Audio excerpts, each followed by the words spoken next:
자, 우리는 계속해서 율법에 대한 예수님의 설교 말씀을 살펴보고 있습니다. 자, 특히 지금 예수님은 십계명의 두 번째 돌판에 기록된 이웃사랑에 대한 명령을 자세히 풀어서 말씀해주고 계십니다. 그리고 이 모든 교훈들은 그 당시 바리새인과 서기관들의 잘못된 율법 해석을 바로잡기 위한 것이었죠. 그때에 이스라엘 백성을 인도했던 율법 교사들은 율법에 담긴 하나님의 본래 뜻을 전혀 몰랐습니다. 하나님께서 본래 뜻하신 바 율법의 첫 번째 기능은 이 죄인들의 죄를 알게 하고 그들을 죄로부터 돌이키는 회개의 기능이었습니다. 그리고 이러한 회개의 기능은 하나님의 선민으로 택함받은 이스라엘 백성에게도 동일하게 적용되는 것이었습니다.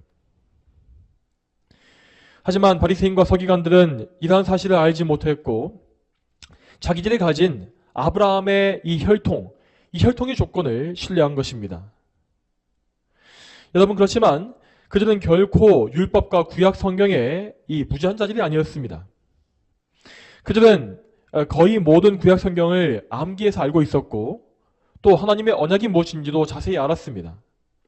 그렇지만 그들은 이 자기의 순수한 혈통에 의해서 그들이 아브라함의 자손이기 때문에 자동적으로 언약을 받고 구원을 얻는다고 믿은 것입니다. 자, 여러분, 우리는 여기에서 이스라엘이 받은 언약이 어떻게 이루어져 있는지를 잘 이해해야 합니다. 구약 성경이 말씀하고 있는 이스라엘 백성의 언약은 두 부분으로 이루어져 있습니다. 자, 그 두 부분은 첫째, 외적인 언약이고 두 번째, 내적인 언약입니다. 자, 먼저 여기서 외적인 언약이라고 하는 것은 이 전체 언약 중에서 눈에 보이는 외적인 부분을 가리킵니다. 이스라엘 백성들은 아브라함의 후손으로 태어나면서 이 외적인 언약에 다 참여하게 되었습니다. 그러니까 그들은 이 자기의 혈통을 통하여서 구약의 가견적 교회인 이스라엘에 가입한 것입니다. 그리고 그들은 그 구약의 교회 안에서 눈에 보이는 몸의 표징인 할례를 받았고 또한 십계명을 비롯한 율법을 받았습니다. 또한 그들은 그 눈에 보이는 표징들을 통해서 하나님을 예배하며 살 수 있는 복을 누린 것입니다. 자, 그렇다면 이스라엘 백성들은 이 외적인 언약만으로 구원을 받은 것이겠습니까? 그렇지 않습니다. 자, 구약 성경에는 이스라엘의 외적 언약에 참여했음에도 불구하고 정작 구원은 받지 못한 사람들이 많이 나옵니다. 대표적으로 아브라함의 아들이었던 이스마엘과 또 이삭의 아들인 에서는 할례와 제사에 다 참여했음에도 불구하고 참된 믿음은 가지지 못했습니다.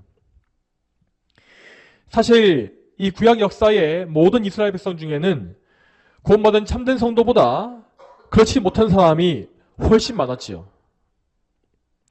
그런 사람들은 자기가 가진 외적인 언약, 즉 할례와 율법과 제사 등의 이 종교적 의식에만 머물러 있었던 것입니다.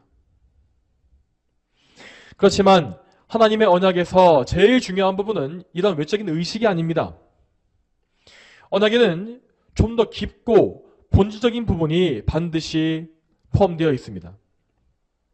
이 본질의 부분은 속사람의 마음과 믿음과 관련된 부분인 내적 언약입니다. 이 내적 언약이라는 것은 하나님과의 인격적이고 영적인 교제를 말합니다. 이것은 단순히 사람의 외적 행동으로서 율법을 지키는 것만이 아니라 마음의 중심이 변화되어서 하나님을 사랑하고 순종하는 것이죠. 이스라엘과 언약을 맺으실 때에 하나님께서는 말씀하시기를 나는 너희 하나님이 되고 너희는 내 백성이 될 것이다 라고 하신 바 있습니다. 또한 구약의 율법은 분명히 내 마음을 다하고 내 목숨을 다하고 내 힘을 다하여 여호와 너희 하나님을 사랑하여라 라고 명령하고 있습니다. 자, 여기서 말씀하고 있는 관계는 분명히 하나님과의 인격적인 관계, 곧 그분과의 화목함과 친밀한 또한 깊은 사랑의 관계를 말하고 있는 것입니다. 그러면 이러한 친밀하고 인격적인 관계는 어떻게 해서 이루어지는 것이겠습니까? 어떻게 죄로 타락한 인간이 하나님을 온 마음으로 사랑할 수 있는 것일까요? 이것은 분명히 이 죄인의 결심과 의지로서 되는 것이 아닙니다. 자, 이에 대해서 신명기 30장 6절의 말씀을 같이 보겠습니다. 신명기 30장 6절의 말씀을 같이 보겠습니다. 여호와 내 하나님께서 내 마음과 내 자손의 마음에 할례를 베푸셔서 내 마음을 다하고 내 목숨을 다하여 여호와 내 하나님을 사랑하게 하여 내가 생명을 얻게 하실 것이며. 아멘. 여러분, 이 말씀과 같이 참된 이스라엘 백성은 육신의 할례로 만들어지는 것이 아닙니다. 참된 이스라엘 백성, 구약의 성도들은 하나님의 손으로 직접 이루어진 마음의 할례를 받아야 한다는 것입니다. 이 마음의 할례라는 것은 곧 성령으로 거듭나는 것이요, 하나님의 은혜로서 새로운 피조물이 되는 것입니다.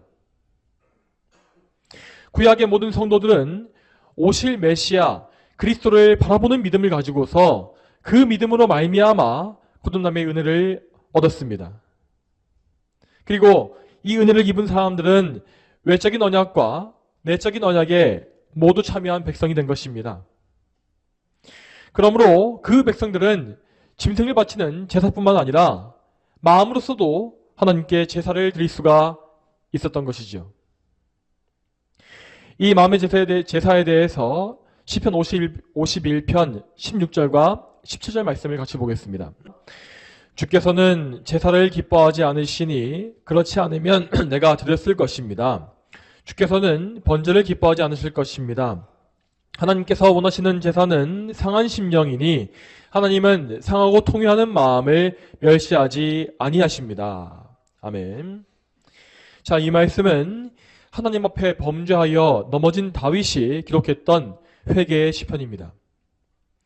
그런데 그는 여기에서 하나님께서 회개를 위해서 원하시는 제사가 짐승의 제사가 아닌 상한 심령이라고 말하고 있습니다.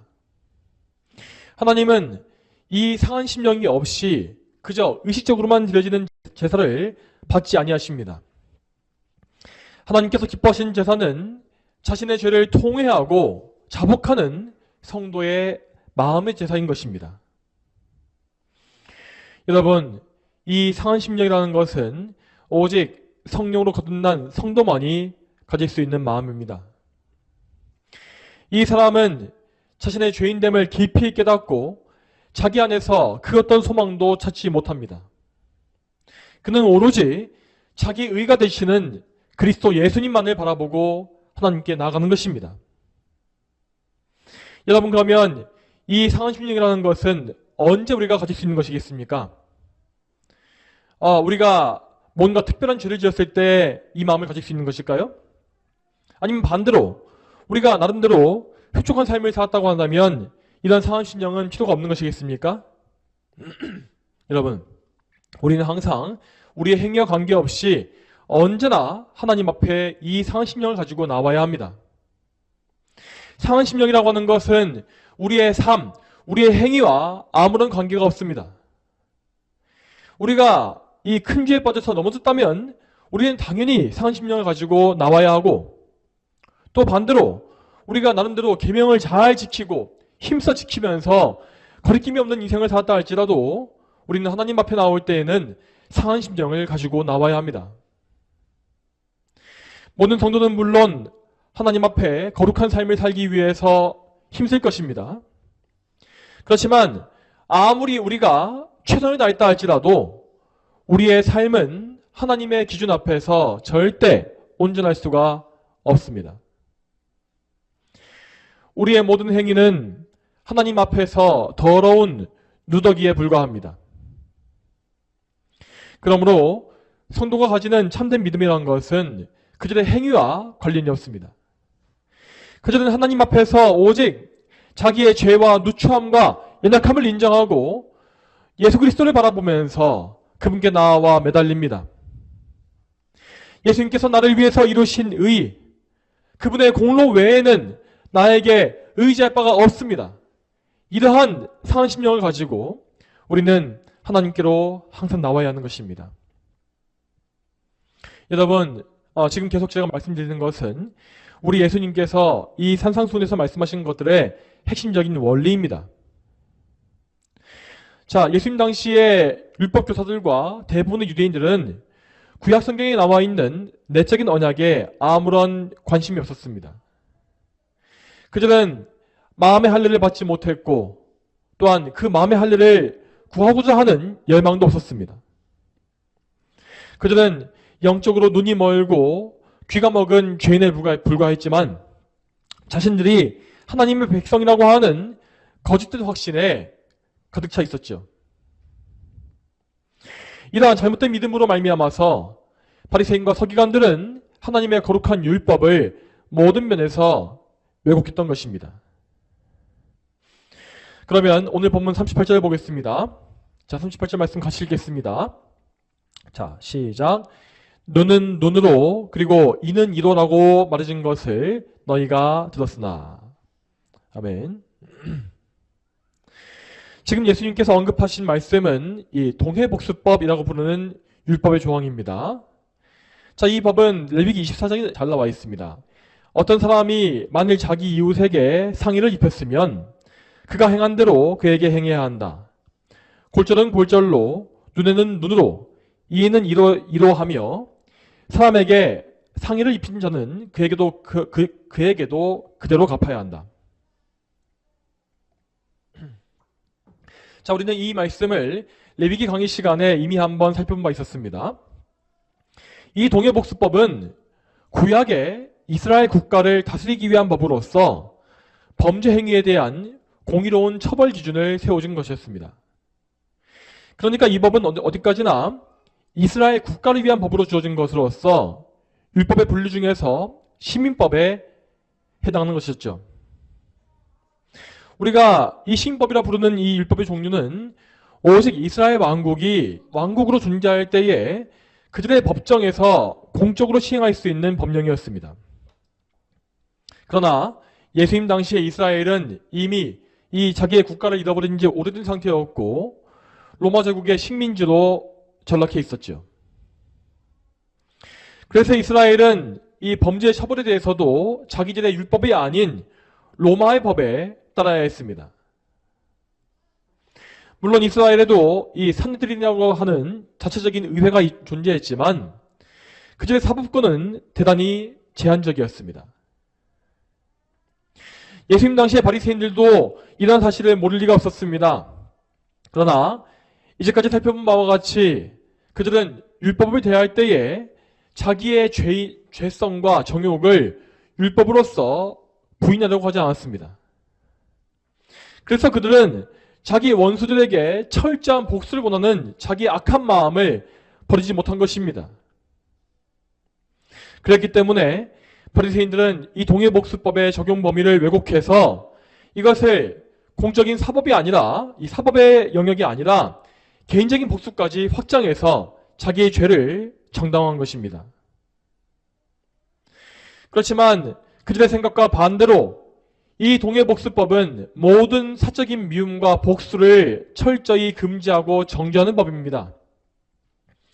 이 율법은 모든 재판관들에게 범죄에 대한 합당한 형벌을 명령하는 법이라고 했습니다.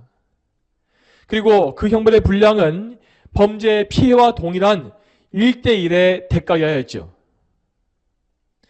만일 이러한 공의의 원칙이 어겨지고 처벌이 관대해진다면 그것은 이 범죄의 피해자들에게 엄청난 억울함과 괴로움을 줄 것이 분명합니다. 여러분, 하나님은 그렇게 불의한 일들을 절대 그냥 간과하시지 않습니다. 이 땅의 법정에서 해결되지 못한 공의는 모두 하나님의 법정에 차곡차곡 쌓여가는 것입니다. 그러므로 마침내 그 의가, 그 불의함이 가득 차게 되면 하나님은 친히 나서서 모든 공의를 이루시는 것입니다. 이것을 다시 정리해서 말씀드리자면 하나님은 모든 복수의 고난을 합법적인 권세에 위임하신 것입니다. 그러므로 재판관들은 하나님의 권세를 위임받아서 범죄에 대해서 복수하는 하나님의 사명을 수행해야 하는 것이죠. 이에 따라서 모든 사람은 자기의 피해에 대한 복수를 하나님의 권세에 맡기고 합법적인 형벌이 이루어지는 것을 기다려야 합니다. 그리고 동시에 그들은 자기에게 해를 끼친 이웃을 사랑하고 그에게 선대해야 하는 것입니다. 비록 나에게 해를 끼치는 악인이라 할지라도 하나님은 우리가 그 악인들에게 복수하지 말고 선을 행하기를 바라십니다. 이것은 구약시대와 신약시대의 동일한 하나님의 뜻입니다. 그렇지만 다시 말씀드리지만 이 바리새인들은 하나님의 뜻을 완강히 거역했으며 심지어 이 복수라는 것을 공의로운 권리이자 의무라고까지 가르친 바 있습니다. 이러한 해석 때문에 당시 이스라엘 백성들은 원수를 사랑하기는커녕 마음껏 원수를 미워하고 있었죠. 그리고 법의 감시에만 걸리지 않는다면 그들은 원수를 해치고 죽이는 일에도 아무런 거리낌이 없었습니다. 자, 이러한 미움과 복수는 유대민족 전체를 파멸로 이끌어가고 있었습니다. 왜냐하면 이 복수심은 당시 유대인들을 지배하고 있었던 로마 제국을 향해서도 적용되었기 때문입니다. 신구약 중간시대의 400년간 유대인들은 계속해서 여러 패권국들의 지배하에서 온갖 핍박을 당했습니다. 그런데 그들은 그런 기간 중에서 무력 봉기를 일으켜서 주권 회복에 성공한 역사를 역시 가지고 있었습니다. 기원 전 200년경에 유대 땅은 셀레우코스 제국에 의해서 지배를 당했습니다. 이 셀레우코스 제국은 과거 알렉산더 대왕의 제국을 계승하는 나라 중에 하나로서 아주 강력한 국력을 가진 국가였습니다. 그런데 이 나라는 유난히도 유대교를 심하게 탄압했고 유대인들에게 그리스의 문화와 종교를 강요했습니다. 그들은 심지어 예루살렘 성전에 돼지를 제물로 바침으로써 성전을 더럽히기도 했다고 합니다. 당연히 유대인들은 크게 분노했으며 결국 마카베오라는 가문을 중심으로 해서 반란을 일으킵니다. 그리고 놀랍게도 그들은 강력한 셀레우코스 왕국을 물리치고 새로운 유대 왕국인 하스몬 왕조를 세웠습니다. 이 하스몬 왕조는 유대인들의 독립국가로서 약 100년간 존속하다가 로마 제국에 의해서 멸망당했습니다. 자, 그리고 예수님 당시의 시대는 이 하스몬 왕국이 멸망당한 지 약 100년이 되었던 시대였습니다. 그래서 유대인들은 계속해서 독립에 대한 열망을 가지고 있었고 로마인들에 대한 증오심 역시 계속 커지는 가운데 있었습니다. 이런 가운데 바리새인들의 이 가르침, 복수에 대한 정당화하는 가르침은 로마에 대한 반항과 복수의 정당성을 부여해 준 것입니다. 물론 어떤 민족이든지 자기의 독립국가를 세우고자 하는 것은 너무나 당연한 마음입니다. 예수님의 제자들과 같이 신실한 백성들도 그러한 마음은 똑같이 가지고 있었죠. 그렇지만 대부분의 유대인들은 그들을 향한 하나님의 섭리에는 관심이 없었고 오직 민족주의와 정치 논리에만 완전히 매몰되어 있었습니다. 여러분, 이때 비록 이스라엘은 이방 민족의 압제 가운데 있었지만 하나님은 그들이 알지 못하는 엄청난 은혜를 이미 그들에게 베풀고 계셨습니다. 하나님은 어둠 속에 있었던 유대 민족에게 예수 그리스도 메시아를 보내주셨고 그분을 통하여서 하늘나라의 복음을 선포하게 하셨습니다. 또한 예수님은 이 땅에서 죄인들의 구속을 완성하시고 이 땅에 교회를 세우실 것이었습니다. 이 신약의 교회를 통하여서 구원의 복음은 이제 이스라엘을 넘어서 온 세상에 선포될 예정이었습니다. 또한 하나님은 이스라엘 백성들이 미워했던 로마에 대해서도 선하신 섭리를 가지고 계셨습니다. 유대인들은 로마 제국을 극도로 미워했지만 사실 로마 제국은 복음의 확산을 위한 하나님의 도구로 사용된 것입니다.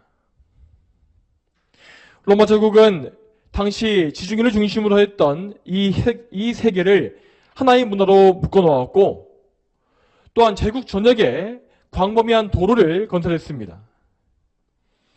이처럼 뛰어난 로마의 통치를 통하여서 교회는 정말 효과적으로 로마 제국 전역을 다니면서 복음을 퍼뜨릴 수가 있었다고 합니다. 더 나아가서 예수님께서 세우신 교회는 구약의 이스라엘이 더 이상 필요하지 않다는 사실을 보여주었습니다. 구약의 이스라엘은 이 구약시대의 교회로서 하나님의 언약과 말씀을 구약시대에 보존하고 발전시키는 역할을 감당했습니다.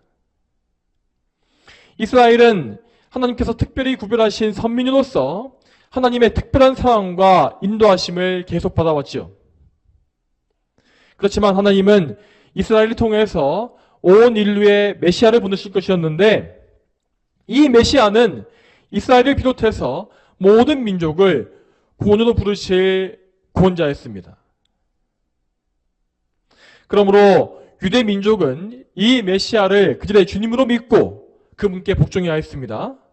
자, 만일 그들이 그렇게 복종했다면 그들은 모든 민족 중에서 맏아들로 여김을 받았을 것이고 하나님께 부름받은 열방과 함께 메시아 아래에서 영원한 복락과 영광을 누릴 것이었습니다.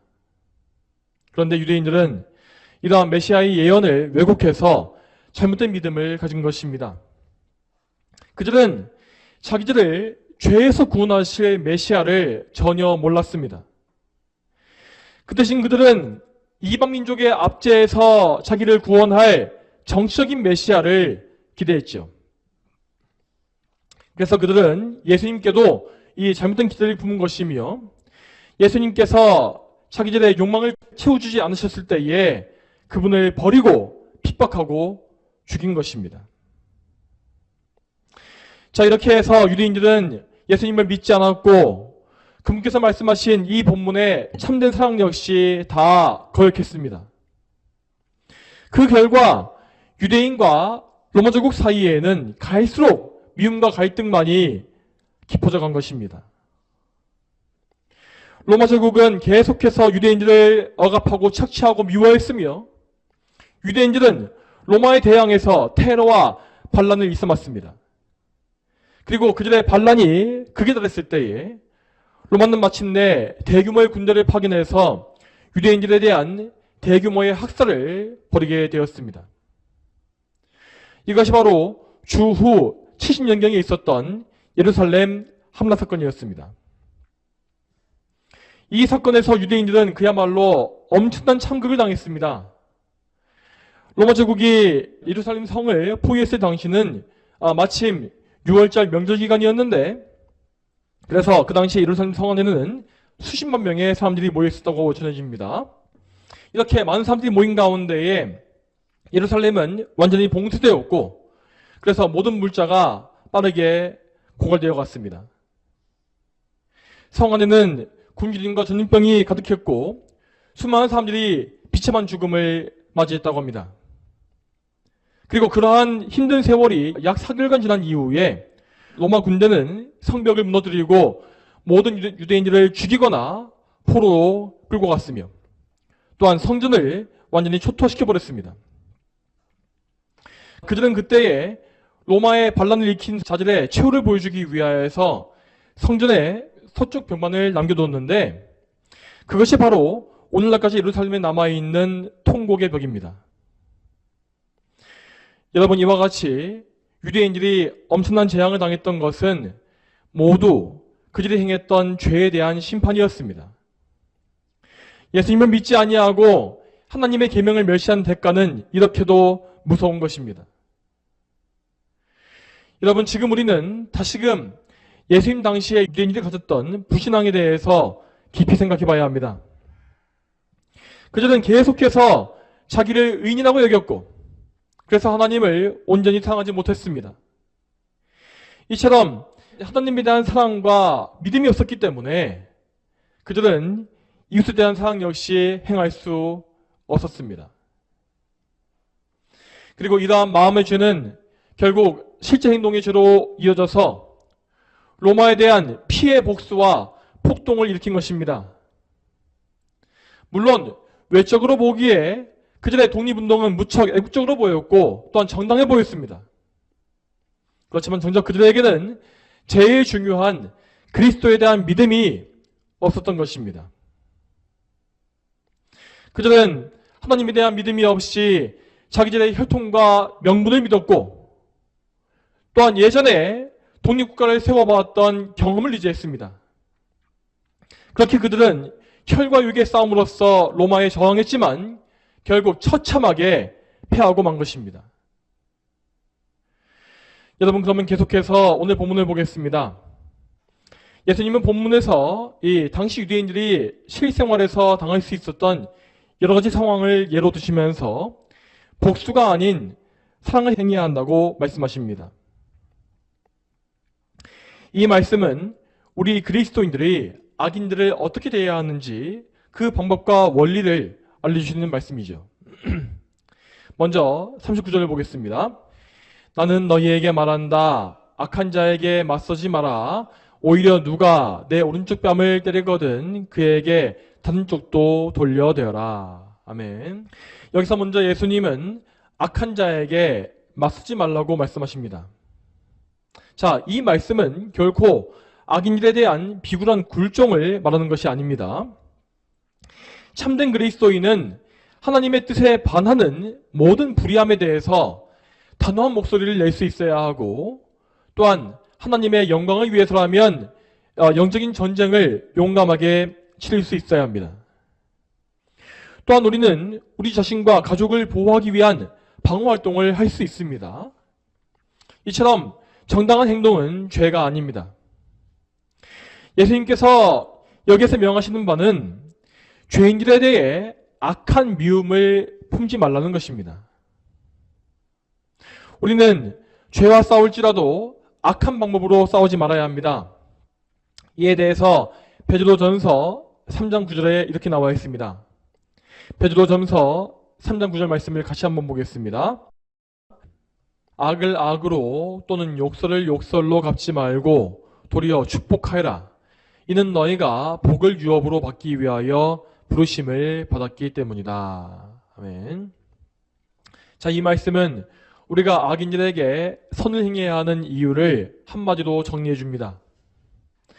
우리는 이 말씀과 같이 예수 그리스도를 우리의 영원한 유업으로 기업으로 받은 백성입니다. 이 기업을 받기 위하여서 우리는 그리스도와 연합되었으며 또한 장차 그분의 영광에 다 함께 참여하게 되는 것입니다. 또한 그렇기 때문에 우리는 우리 삶의 모든 면에서도 그리스도의 온전한 인격에 연합된 자로서 예수님의 향기를 드러내야 하는 것입니다. 자, 그러면 계속해서 악인들에게 선을 행하는 것의 실제 사례를 살펴보겠습니다. 자, 39절의 후반부에서 예수님은 이렇게 말씀하십니다. 누가 내 오른쪽 뺨을 때리거든 그에게 다른 쪽도 돌려대어라. 자, 여기에서 여러분, 자, 오른쪽 뺨을 때린다는 것이 무슨 의미인지를 우리는 알아야 합니다. 자, 먼저 그 당시에도 대부분의 사람들은 오른손잡이였습니다. 자, 오른손잡이가 자기 손바닥을 가지고서 상대방의 뺨을 이렇게 치게 된다면 오른뺨이 아니라 왼쪽 뺨을 치게 되어 있습니다. 그러니까 오른손잡이가 오른쪽 뺨을 치기 위해서는 손등을 이용해서 이렇게 쳐야 하는 것입니다. 이렇게 손등으로 남을 치는 것은 그를 그저 폭행하는 것이 아니라 모욕하고 경멸하기 위한 악의적인 행동이었습니다. 우리가 이런 모욕을 당한다면 당장 분노와 미움이 치미는 것은 어쩔 수 없는 일일 것입니다. 그렇지만 예수님은 그러한 악을 당할 때에도 거기에 대해서 대항하지 말고 나머지 왼쪽 뺨까지도 돌리더라고 말씀하신 것입니다. 이 말씀과 반대로 만일 우리가 그의 악에 악으로 맞서서 그를 맞받아 친다면 악인은 그 폭력을 이용하여서 오히려 더 기세등등하게 날뛸 수밖에 없습니다. 그러면 우리의 원수 마귀는 이 틈을 타서 더 많은 죄악을 만들어낼 것이고 우리는 악인과 똑같이 죄악에 빠져서 하나님의 영광을 가릴 것이 분명합니다. 여러분, 그러므로 우리가 이 말씀에 순종하기 위해서는 우리의 삶을 하나님의 주권과 섭리에 온전히 맡길 수 있어야 합니다. 우리는 이 주권과 섭리에 대한 믿음 안에서 모든 악인들의 행동 역시 그것이 아무리 우리를 당황스럽게 한다 할지라도 그건 역시 하나님의 주권 안에 있음을 믿습니다. 비록 우리가 당장 악을 당할지라도 우리가 그 악인을 용서하고 사랑의 의무를 다한다면 하나님의 섭리는 마침내 우리를 보호하실 것입니다. 또한 예수님은 지금 우리가 당하고 있는 그 괴로움과 부끄러움을 영원한 영광으로 반드시 갚아주십니다. 우리는 이러한 사실을 믿고 이 말씀에 순종하기 위해서 그리고 하나님께 영광을 돌리기 위해서 우리의 마음과 뜻을 다 바쳐야 합니다. 다음으로 40절을 보겠습니다. 이 말씀 제가 읽겠습니다. 너를 고소하여 내 속옷을 가지려는 자에게는 겉옷까지도 주어라. 자, 이 말씀에서 먼저 이 속옷이라고 하는 것은 유대인들이 맨몸 위에 직접 입는 기본적인 옷을 말합니다. 이 속옷은 우리가 알고 있는 그런 메리아스나 속옷이 아니라 이 소매가 없는 긴 셔츠와 같은 형태로 되어 있는 옷이었고 그리고 그 위에 무조건 겉옷을 걸치게 되어 있었습니다. 자, 다음으로 겉옷이라는 것은 속옷 위에 입는 큰 외투로서 이 망토나 두꺼운 담요와 같은 역할을 했습니다. 특히 가난한 사람들의 경우에는 이 겉옷을 밤에도 이불로 덮고 잤다고 합니다. 그래서 구약의 율법은 가난한 사람의 겉옷을 담보로 잡을지라도 해가 지기 전에 그가 추위를 막기 위해서 그에게 돌려주어야 한다라고 말하고 있는 것입니다. 자, 이러한 배경에서 이 40절의 말씀은 구약의 율법을 기초로 한 고소와 송사에 대해서 말하고 있는 것입니다. 방금 말씀드린 바와 같이 모든 사람의 겉옷은 율법에 의해서 보호를 받는 옷이었기 때문에 소송의 대상이 될 수 없습니다. 그래서 여기 나와 있는 악인은 우리를 고소할 때에 우리의 겉옷이 아닌 속옷을 빼앗으려는 것입니다. 여러분, 참 이러한 고소는 정말로 야비하고 악의적인 것입니다. 당시에 가난한 백성들은 대부분 한 벌의 겉옷만 가지고 생활했고 속옷 역시 많이 가지고 있지 않았습니다. 자, 그런 상황에서 그 속옷을 빼앗으려 든다는 것은 그에 대한 최소한의 존중도 하지 않는다는 의미입니다. 그런데도 이렇게 악한 자들에 대해서 예수님은 그들에게 속옷뿐만이 아니라 겉옷까지 다 내어주라고 말씀하시는 것입니다. 여러분, 이 말씀의 의미는 우리의 재산권을 아무렇게나 포기해버리라는 말씀이 아닙니다. 이 말씀의 의미는 악인이 우리에게 악한 싸움을 걸어올 때에 우리가 그에게 악한 방법으로 보복하지 말라는 것입니다. 자, 우리는 우리의 원래 본성은 악인들에게 맞고소를 해서 그를 완전히 패가망신시키는 것을 기뻐합니다. 그렇지만 우리는 그렇게 악으로 갚지 말고 오히려 우리의 당연한 권리까지도 포기할 수 있어야 한다는 말씀인 것입니다. 물론 이러한 행동은 인간의 관점에서 무척 미련해 보이겠지만 하나님께서 보시기에는 참으로 지혜로운 것입니다. 우리는 이러한 지혜를 통해서 끊임없는 복수와 싸움을 피할 수 있습니다. 또한 우리는 이 행동을 통해서 하나님의 영광과 사랑을 드러낼 수 있으며 더 나아가서 악인들의 마음을 부끄럽게 하고 그들의 회개와 구원을 끌어낼 수도 있는 것입니다. 그러므로 우리는 하나님의 영광을 위하여서 우리의 당연한 권리까지도 포기할 수 있는 그런 큰 믿음을 소유해야 합니다. 다음으로 41절을 보겠습니다. 또 누가 내게 강제로 1000걸음을 가자고 하거든 그와 2000걸음을 가져오라.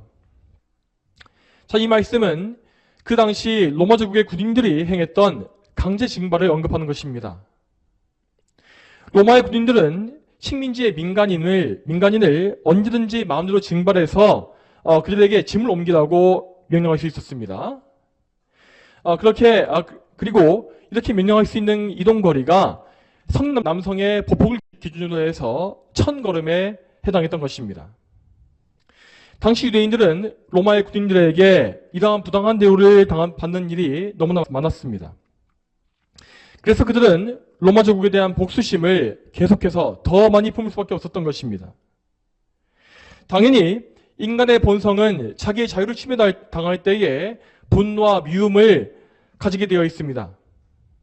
그렇지만 우리 그리스도인들은 이러한 본성적인 마음을 부인하고 우리 자유의 권리 역시 포기할 수 있어야 합니다. 물론 우리는 하나님의 말씀을 어기라고 하는 요구에는 반드시 항거해야 합니다. 또한 우리는 악인들의 그러한 요구에, 하나님의 계명을 어기라고 하는 그러한 요구에 절대 어떤 도움도 주지 말아야 합니다. 그렇지만 반대로 그들의 요구가 우리의 개인적인 이익을 침해하는 것이라면 우리는 오히려 그들의 요구를 더 응해주고 더 많은 것을 베풀어 줘야 한다는 것입니다. 자, 다음으로 오늘 본문의 마지막 42절의 말씀은 이 모든 말씀의 교훈을 총정리해 주고 있습니다. 이 말씀 같이 읽어보겠습니다. 42절 말씀 읽겠습니다. 자, 시작. 내게 요구하는 자에게 주고 내게 꾸려고 하는 자들을 물리치지 마라. 자, 앞에 나왔던 구절들은 우리가 악한 자들을 어떻게 대해야 하는지를 보여주었습니다. 그리고 이 마지막 42절의 말씀은 우리가 가난한 이웃을 어떻게 도와야 하는지를 주로 명하는 말씀입니다. 우리는 우리의 도움을 정말로 필요로 하는 어려운 자들이 누구인지를 잘 분별해야 하며 또한 그렇게 어려운 자들에게 반드시 필요한 도움을 풍성히 나눠줘야 합니다. 특별히 그들이 위급하고 절박한 상황에 처해 있을 때에 우리는 그들에 대한 마음을 닫지 말고 그들이 참으로 필요한 것들을 내어줘야 한다는 것입니다. 이러한 말씀은 이웃사랑의 성경적인 원리를 그대로 보여주는 것입니다. 그리스도인은 이웃들을 나 자신처럼 사랑하라는 명령을 받았습니다. 이것은 그들에게 가장 선한 일을 하기 위해서 나의 몸과 마음을 다하는 사랑입니다. 여러분, 그러면 오늘 본문에 이 말씀이 선포되었을 때에 그 자리에 앉아 있었던 유대인들은 어떤 반응을 보였겠습니까? 그들은 분명히 이 말씀의 의미를 알았습니다. 하지만 여기에 순종하지는 못했습니다. 왜냐하면 그들이 보기에 예수님의 이 말씀은 너무나 비합리적이고 부당하게 보였기 때문입니다. 여러분, 그렇지만 그리스도로 말미암아 하나님의 부르심 받은 모든 백성들은 예수님의 이 말씀을 들었고 또한 이 말씀에 순종했습니다. 그들은 자기의 능력으로서 이 말씀을 순종한 것이 아니라 예수님과 믿음을 통하여서 연합되신 가운데 성령의 능력으로서 순종을 이룬 것입니다. 그리하여서 예수님의 승천 이후에 초대교회의 성도들은 이 말씀을 정말 문자적으로 순종했습니다. 그 성도들은 자기를 박해하는 로마의 사람들을 미워하지 않았고 또한 그들의 악에 대해서 대항하지 않았습니다. 그들은 순교의 자리에 가기까지도 자기를 죽이는 사람들을 악하게 원망하지 않았으며 끝까지 믿음을 지키고 죽음을 맞이했습니다. 또한 많은 성도들은 로마 군인들의 징발을 당할 때에도 오히려 그들과 함께 1000걸음뿐만 아니라 2000걸음을 가주었습니다. 이러한 행동들은 로마의 군인들에게 신선한 충격을 주었고 도대체 이 사람은 왜 나에게 이런 친절을 베풀 수 있는 것인가 하는 생각을 하게 만들었습니다. 그리스도인들의 순종과 사랑은 이렇게 불신자들의 마음을 완전히 뒤흔들어 놓았으며 그래서 그들에게 복음을 전할 수 있는 발단을 만들었습니다. 혹 그 불신자들이 복음을 거절한다 할지라도 그들은 성도들의 선행을 보면서 마음속에 부끄러움을 느꼈습니다. 그래서 그들은 기독교의 믿음에 대해서 존중하고 또 하나님을 두려워하는 마음을 품게 되었던 것입니다. 또한 여러분, 초대교회의 시대뿐만 아니라 교회 역사 속에서 정말 수많은 성도들은 이 말씀에 문자적으로 순종함으로써 그리스도의 사랑을 증명했습니다. 그리고 그들이 이렇게 은혜 가운데에서 이 세상에 알 수 없는 사랑을 행했을 때에 성령님은 그 사랑을 통하여서 죄인들의 마음을 만지셨고 그들을 그리스도께로 이끄시는 역사를 많이 일으키셨습니다. 여러분, 그렇다면 우리의 옛 선조들은 어떻게 이 말씀에 순종할 수 있었겠습니까? 어떻게 그들은 우리와 다르게 자기의 본성을 부인하고 이렇게 놀라운 사랑을 행할 수 있었던 것입니까? 그들은 그리스도께 굳게 연합하여서 그분의 성품에 온전히 참여했기 때문에 그러한 능력을 소유한 것입니다. 우리의 선배들은 하나님의 풍성한 은혜를 맛보아 알았고 그 은혜 안에 늘 거했으며 또한 항상 더 많은 은혜를 구하고 또 구했습니다. 그런 가운데에서 그들은 마치 시냇가에 심긴 나무와 같이 그리스도의 생명수를 마음껏 누리고 마신 것입니다. 그들은 은혜의 원천이신 그리스도 안에서 사랑과 순종의 열매를 그리스도를 통하여서 많이 맺은 것입니다. 여러분, 이러한 순종의 열매는 오직 우리의 선배들에게만 해당하는 것이 아닙니다. 우리 역시 그들과 같이 예수 그리스도의 거룩한 성품을 바라보고 또 그 성품에 반드시 참여해야 합니다. 지난주에도 말씀드린 바 있지만 우리 예수님은 절대로 진리를 그저 말로만 많이 하신 것이 아닙니다. 그분은 당신이 직접 선포하신 말씀을 실제로 그분의 삶에서 실천하시고 성취하신 분입니다. 예수님은 참으로 모든 악인들에게 악으로 대응하지 않으셨습니다. 특히 여러분, 예수님께서 죄인이었던 우리에게 어떤 선을 행하셨는지를 기억해 보시기 바랍니다. 예수님께서 십자가에 못 박히신 것은 다름 아닌 나의 죄 때문이었습니다. 우리는 우리의 죄로 말미암아 예수님의 오른뺨을 친 사람들이었고 그분을 부당하게 고소한 것이며 또한 그분이 십자가를 지고 골고다의 언덕을 오르게 만든 것입니다. 우리는 예수님의 이 고난을 다른 사람의 탓으로 돌릴 수 없습니다. 우리가 지금 예수님을 믿고 있다면 또한 우리가 하나님의 택하심 받은 백성이라면 예수님은 바로 나의 죄 때문에 십자가에 못 박혀서 죽으신 것입니다. 그럼에도 불구하고 예수님은 단 한 번도 우리를 원망하시거나 또한 우리를 악하게 대하신 적이 없습니다. 예수님은 우리의 뻔뻔스러운 악에 대해서 대항하지 않으셨고 오히려 우리를 먼저 사랑하셨습니다. 예수님은 당신과 원수된 우리를 위해서 피 흘려 죽으셨으며 우리를 대신하여서 하나님께 온전히 순종하심으로 말미암아 우리를 위한 의 역시 이루어내셨습니다. 이와 같이 예수님께서 우리를 선대해 주셨기 때문에 우리는 그분의 공로로 말미암아 영원한 구속을 얻은 것입니다. 여러분, 또한 예수님은 우리가 그분께 구하는 은혜를 풍성히 베풀어 주시는 은혜의 근원이 되어 주십니다. 우리는 영적으로 가난하고 무능하기 때문에 항상 예수님의 은혜를 구할 수밖에 없습니다. 우리는 예수님께 지혜를 구해야 하고 또 더 많은 믿음을 구해야 하며 또한 사랑도 구해야 합니다. 우리는 그분께 성령 충만을 구해야 하고 참된 지식과 열심과 용기와 인내 역시 구해야 합니다. 또 무엇보다 우리는 매 순간 회개할 때에 그분의 보혈을 또 구하고 또 구하지 않습니까? 이렇게 염치 없이 우리는 계속해서 예수님의 은혜를 구하고 또 구하는 삶을 살고 있는 것입니다. 그렇지만 예수님은 이런 염치 없는 우리를 한 번도 물리신 적이 없으시고 우리에게 모든 이 구속의 은혜를 값없이 주시는 분입니다. 우리가 특히 하나님의 영광을 위해서 이 모든 은혜를 구할 때에 부요하신 예수님은 참으로 영광스러운 하늘의 보화를 넘치도록 우리에게 부어주시는 것입니다. 그러므로 사랑하는 성도 여러분, 우리는 오직 우리의 도움이 되시는 그리스도를 더 가까이 모시고 그분을 더 사랑해야 합니다.